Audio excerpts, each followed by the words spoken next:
जय हिंद मेरे भावी शिक्षक साथियों। तो कैसे हैं? चलिए आशा करता हूं कि अच्छे होंगे, जहां होंगे एकदम मस्त होंगे, तंदुरुस्त होंगे, ठीक ना।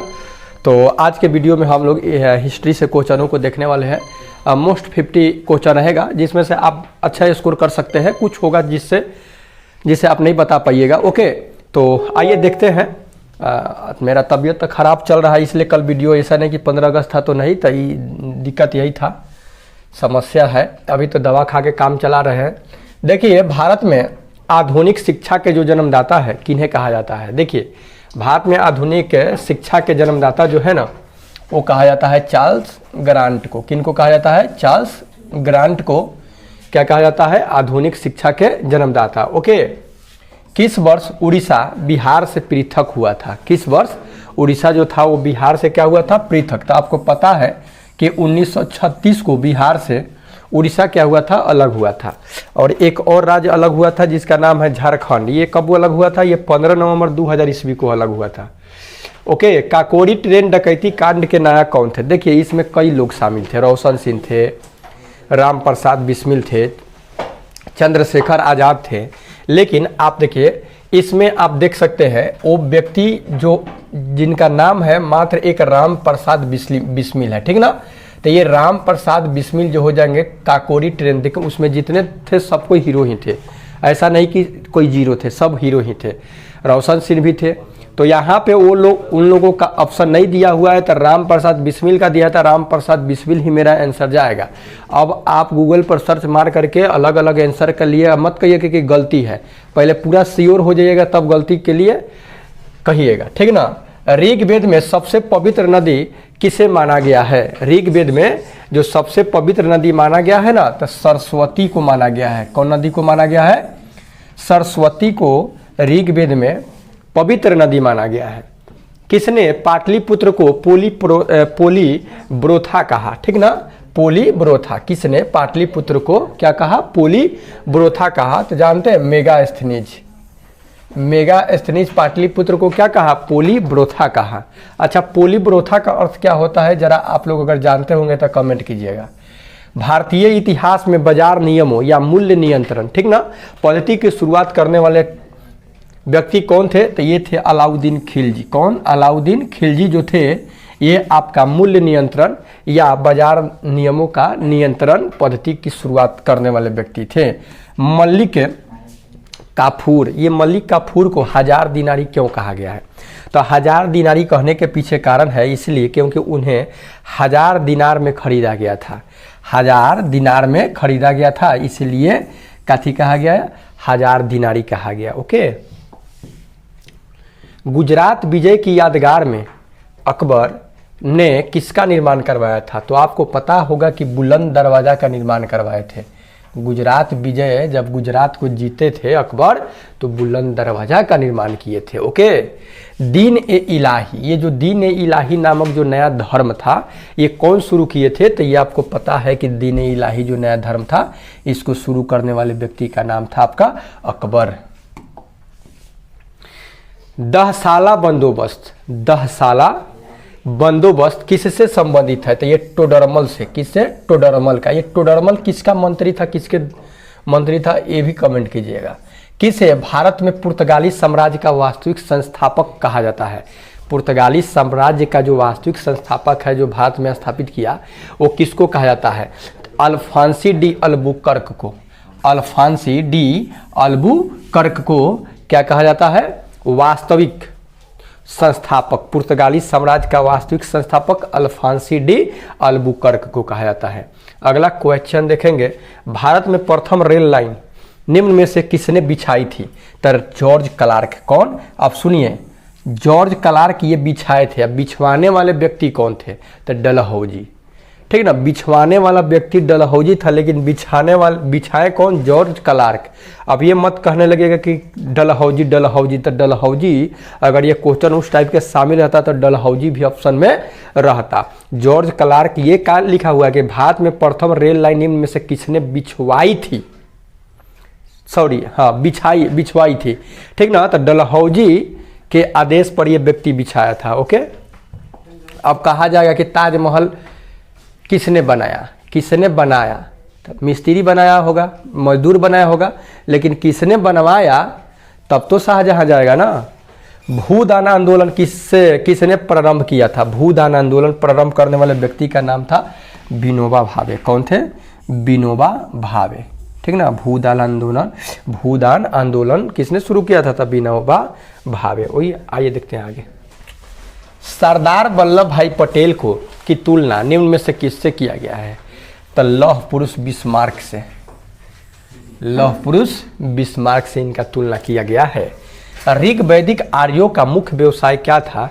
तो ऋग्वैदिक जो आर्य लोग थे उनका मुख्य व्यवसाय कृषि और पशुपालन था। आप कृषि इसमें नहीं दिखाई दे रहा है, पशुपालन है, तो सुटेबल आंसर मेरा पशुपालन जाएगा ना। अब ये नहीं कहिएगा कृषि और पशुपालन है तो कृषि काहे नहीं है, ठीक ना। तो ये आप कॉमन सेंस लगा सकते हैं थोड़ा ना। कौन सा वेद अंशतः गद्य रूप में रचित है? कौन सा वेद अंशतः जो है गद्य रूप में रचित है? तो यह यजुर्वेद है। कौन है? यजुर्वेद अंशतः क्या चीज में लिखा गया है? गद्य रूप में लिखा गया है। गायत्री मंत्र जो है किस पुस्तक में मिलता है? तो ये आपको पता है कि गायत्री मंत्र जो है ऋग्वेद में है। ओम भूर्भुवः स्वः है ना जी, तो ये ऋग्वेद में है। सतवाहन या आंध्र सतवाहन वंश के संस्थापक कौन थे भाई? तो ये थे सिमुक थे, ठीक ना। अब ये नाम में थोड़ा बहुत इधर उधर हो सकता है, सिमुक।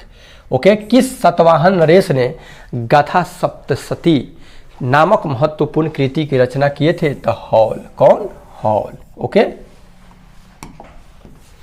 प्रथम विधि निर्माता कौन है? विधि निर्माता तो ये है मनु है। कौन है? मनु को प्रथम विधि निर्माता माना गया है। अपने काल के महान संगीतज्ञ तानसेन किसके दरबार में थे? ये जो तानसेन थे किसके दरबार में थे जी? तो अकबर के दरबार में। किसके दरबार में? अकबर के दरबार में तानसेन थे। सिख धर्म का संस्थापक किसे माना जाता है? तो आपको पता है कि गुरु नानक को सिख धर्म का क्या माना जाता है? संस्थापक माना जाता है। ओके, भारत में सहायक संधि के जन्मदाता कौन है? सहायक संधि के जन्मदाता, तो सहायक संधि के जन्मदाता जो है ये है आपका लॉर्ड वेलेजली है। कौन है? Lord Wellesley. लॉर्ड वेलेजली को सहायक संधि के क्या कहा जाता है? जन्मदाता। सिकंदर ने भारत पर कब आक्रमण किया था? तो ये 326 ईसा पूर्व, ईसा मसीह के जन्म के 326 वर्ष पहले आक्रमण किया था। फिर का परवा दुखा है तो काम में चली। निम्नलिखित में से किसने सोने के सर्वाधिक शुद्ध सिक्के जारी किए थे? तो कुषाण शासक, जो सबसे ज्यादा सोना का क्या किया था? सिक्का जारी किया था, शुद्ध सोना के। शक संवत का प्रारंभ किस सम्राट के शासनकाल में 78 ईस्वी में हुआ? तो ये था कनिष्क। किसके शासनकाल में हुआ था जी? कनिष्क के शासनकाल में सोने के सिक्के शक संवत जारी हुआ था। ओके, ये देखते हैं आगे। तैमूर लंग ने किस वर्ष भारत पर आक्रमण किया था? तो ये 1398 ईस्वी में भारत पर आक्रमण किया था। ओके, पिछला वीडियो में एक व्यक्ति कमेंट किए थे कि दिल्ली सुभाष चंद्र बोस ने दिल्ली क्या ऐसा ही कुछ क्वेश्चन था, तो 1942 से 43 आके गा रहे थे, और वो भी एक तरीका से पूछ रहे थे कि हाँ सर जरा डाउट है इस पे, एक बार देख लीजिए। ऐसा लगता है जैसे डांट रहा है लोग, है ना। मान लीजिए कि त्रुटि हुआ है तो आप बोल सकते हैं हाँ सर एक बार इसका सिंहावलोकन कर सकते हैं कि थोड़ा हमको डाउट है। अब ये नहीं कि खाली तू गलती सलती पढ़ाता है, कुछ आता वाता है ही नहीं है। तो हमारा कहने का मतलब यही है कि जब हम गलती सलती पढ़ाते हैं भैया, तो आप अपना इतना कीमती समय को काहे को बर्बाद करने के लिए आते हैं, है ना। अब ये हम गुस्सा नहीं कर रहे हैं, मान लीजिए कि हम आपके भलाई की बात कर रहे हैं, आपको लग रहा है कि नहीं भाई ये चैनल पर गए हैं तो यहाँ हम कुछ सीखेंगे ही नहीं, मेरे को कुछ सीखने को मिलेगा ही नहीं, तो आप सोच रहे हैं ना क्यों मतलब कि समय बर्बाद कीजिएगा। अच्छा आपके पास टाइम नहीं है, टाइम इज मनी और मनी इज टाइम, समझे। इस बात पर भी ध्यान देने की कोशिश कीजिएगा आप लोग, ये हमारा रिक्वेस्ट है। ऑफलाइन भी पढ़ाते हैं तो हम बस यही कहते हैं कि देखिए अगर मेरे पास कुछ है तब बेटर है, तबे आप आ सकते हैं। अगर मान लीजिए कि मेरे पास कुछ आपको मिलेगा ही नहीं तो समय बर्बाद करने से कुछ नहीं होने वाला है ना। अगर हमसे बेटर कोई जान रहा है तो आप वहाँ जाइए और समय को इन्वेस्ट मत कीजिए, ओके। तो ये सब बात मतलब हम अब ये गुस्सा 1% भी नहीं कर रहे हैं, हमको गुस्सा नहीं आ रहा है। बात ये है कि आपकी भलाई की बात कर रहे हैं ना। अब मान लीजिए किसी समय इन्वेस्ट कर रहे हैं, आप किसी चैनल पर गए, आप वहाँ पे कुछ सीख ही नहीं रहे हैं, तो क्या जरूरी है आप उस पर समय बर्बाद करने के लिए, है ना। चलिए आइए देखते हैं आगे। तो तैमूर लंग ने किस वर्ष भारत पर आक्रमण किया था? 1398 ईस्वी में। दिल्ली के प्रसिद्ध जो जामा मस्जिद है, इसका निर्माण किसने किया था? तो शाहजहां। पढ़ने के लिए बहुत कुछ दिया है। ये इतिहास की बात अगर है तो इसमें क्या होता है, अलग अलग इतिहासकारों का मत जो होता है ना, एक बात पर अलग अलग हो जाता है। अब जब वैसे क्वेश्चन को लेकर के दे देगा तब एग्जामिनर तो ऐसा क्वेश्चन सेट नहीं करेगा जो विवादित है। मुमताज महल का असली नाम था, ये मुमताज महल का असली नाम था, क्या था? अर्जुमंद बानो बेगम। अर्जुमंद बानो बेगम, ओके। अर्जुमंद बानो बेगम, मुमताज महल का असली नाम क्या था? अर्जुमंद बानो बेगम। आदि ग्रंथ किसने संकलित किया था? ये जो आदि ग्रंथ था, ये संकलित करने वाले व्यक्ति का नाम था गुरु अर्जुन देव। कौन थे? गुरु अर्जुन देव। स्वामी दयानंद सरस्वती का मूल नाम क्या था? तो ये आपको पता है कि स्वामी दयानंद सरस्वती का मूल नाम था आपका मूल शंकर था। क्या नाम था? मूल शंकर। निम्नोक्त माने निम्नोक्त मतलब नीचे जो अंकित है, इसमें से कौन सा युद्ध था जिसने भारत में ब्रिटिश प्रभुत्व का प्रारंभ किया था? तो आपको पता है कि पलासी का जो युद्ध था, इसी से क्या हुआ था? पलासी के युद्ध से ही ब्रिटिश का यहाँ प्रभुत्व यानी मतलब धाक जमा। हर्यक वंश के किस शासक को कुनकी कहा जाता है? तो देखिए ये अजात शत्रु का ही बचपन में नाम था कुनकी, इसलिए इसी को कहा जाता है कुनकी, ओके। नंद वंश का संस्थापक कौन था? तो नंद वंश के संस्थापक महापद्मनंद था। कौन था? महापद्मनंद। ये नंद वंश के क्या था? संस्थापक महापद्मनंद। जैन परंपरा के अनुसार जैन धर्म में कुल कितने तीर्थकर हुए? तो आपको पता है कि 24 तीर्थकर। पहले का तीर्थकर कौन थे? पार्श्वनाथ। अंतिम तीर्थकर कौन थे आपका? तो महावीर थे, स्वामी महावीर। इतिहासकार B.A. स्मिथ ने किसके विजयों से प्रभावित होकर उस भारत का नेपोलियन कहकर पुकारा था? तो आपको पता है कि समुद्रगुप्त को, किसको? समुद्रगुप्त को भारत का नेपोलियन कहकर के पुकारा गया, समुद्रगुप्त को, ओके।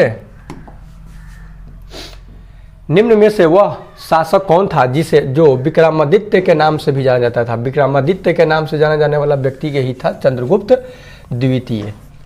महमूद गजनवी ने भारत पर कितनी बार आक्रमण किया था? टोटल 17 बार आक्रमण किया था। कुल 17 बार आक्रमण महमूद गजनवी किया था। ये बहुत, इसके बारे में तो जानते होंगे, बहुत दुष्ट आदमी था, बहुत मंदिरों को तहस नहस किया, सब लूट करके लेके भागा था गजनी। किस मुगल बादशाह को जिंदा पीर कहा जाता है? तो ये आपको पता है कि जिंदा पूरा औरंगजेबुआ को कहा जाता है। किसको? ये लेकिन सब बढ़िया दुष्ट था एकदम। औरंगजेब को जिंदा पीर कहा जाता है। मयूर सिंहासन, तख्त ए हाउस पर बैठने वाला अंतिम मुगल बादशाह कौन था? तो ये था मोहम्मद शाह रंगीले। कौन था? मोहम्मद शाह रंगीले, ओके। आइए देखते आगे, ओके। वेदों की ओर लौटो, वेदों की ओर लौटो, यह नारा किसने दिया था? सरस्वती, दयानंद सरस्वती जो थे, कहे थे कि वेदों की ओर लौटो। स्वामी दयानंद सरस्वती जो थे, ये कहे थे कि वेदों की ओर लौटो, मतलब वेद पुराण की बात जानो। स्वामी विवेकानंद का मूल नाम क्या था? तो आपको पता है नरेंद्रनाथ दत्त या नरेंद्र दत्त। महात्मा गांधी ने करो या मरो का नारा किस आंदोलन में दिए थे? तो करो या मरो का 8 अगस्त 1942 ईस्वी में जो भारत छोड़ो आंदोलन चला था 1942 8 अगस्त में, तो इसी टाइम ये गांधी जी कहे थे कि डू एंड डाई, करो या मरो। अब बहुते हम देख लिए अहिंसा परमो धर्म करके, है ना। अब करो या मरो। भारत की आज़ादी के समय कांग्रेस के अध्यक्ष कौन थे? हाँ, तो ये ज़्यादा दिन तक ले रहे थे ना, जीबी कृपलानी थे, ठीक ना। जीबी कृपलानी जो थे, ये जब भारत में 15 अगस्त 1947 को आज़ाद हुआ, उस टाइम ये कांग्रेस के क्या थे? अध्यक्ष थे। ठगों के दमन का श्रेय किसको दिया जाता है? ठगों के जो ठग सब था तो उसका दमन कर दिए तो कर्नल स्लीमैन को क्या कहा जाता है? ठगों का दमन करने वाला। जैन परंपरा के अनुसार महावीर कौन से तीर्थकर थे? तो जस्ट अभी चर्चा चला था, 24वें तीर्थकर थे और अंतिम तीर्थकर थे। अल बरूनी किसके शासनकाल में इतिहासकार था? तो वही 17 बार आक्रमण किया था, जिसका नाम था महमूद गजनी। ये गजनिया जो था एकरे 17 बार भारत पर आक्रमण किया था। बहुत मतलब मंदिर उंदिर को लूटा, गाजरा मुरई लेखन सबको काटता था, हिंदुओं को, ठीक ना। और इसी के टाइम में वो था व्यक्ति जिसका नाम था अल बरूनी, ये इतिहासकार। अच्छा, ये अल बरूनी, ये बताइएगा आप लोग कि ये अल बरूनी कहाँ का इतिहासकार था? ये भारत का तो था नहीं। विजयनगर के जो महान साम्राज्य थे उसके अवशेष कहाँ पाए जाते हैं? तो विजयनगर के ये हम्फी में। कहाँ? हम्फी में।